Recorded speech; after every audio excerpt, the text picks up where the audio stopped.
Kumusta? Magandang araw and welcome back to my channel.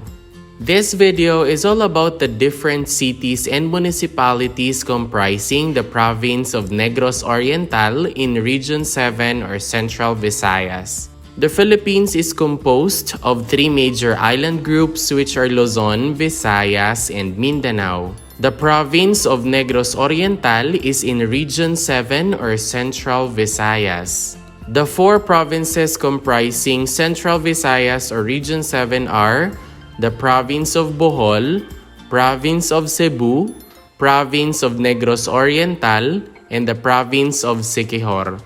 The regional center is Cebu City. The provincial capital of the Province of Negros Oriental is Dumaguete City. Negros Oriental is composed of 6 cities and 19 municipalities and is divided into 3 legislative districts. The first district of the province of Negros Oriental is composed of Canlaon City, Giholngan City, Municipality of Ayungon, Municipality of Bindoy, Municipality of Himalalud, Municipality of 𝗪𝗓𝗓𝗓, Municipality of 𝗪𝗓𝗓𝗧, Municipality of Vallehermoso, Municipality of Manhuyod.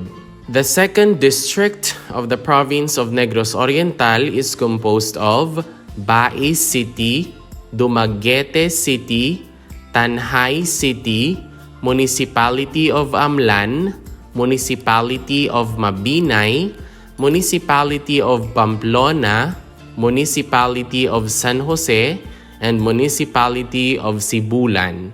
The third district in the province of Negros Oriental is composed of Bayawan City, Municipality of Bacong, Municipality of Basay, Municipality of Dawin, Municipality of Santa Catalina, Municipality of Shaton, Municipality of Valencia, and Municipality of Zamboanguita.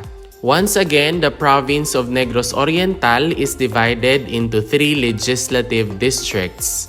For the first district, we have 2 cities and 7 municipalities, a total of 9.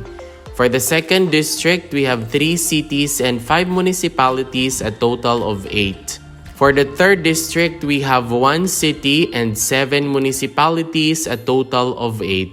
So, for the province of Negros Oriental, there are 6 cities and 19 municipalities, a total of 25.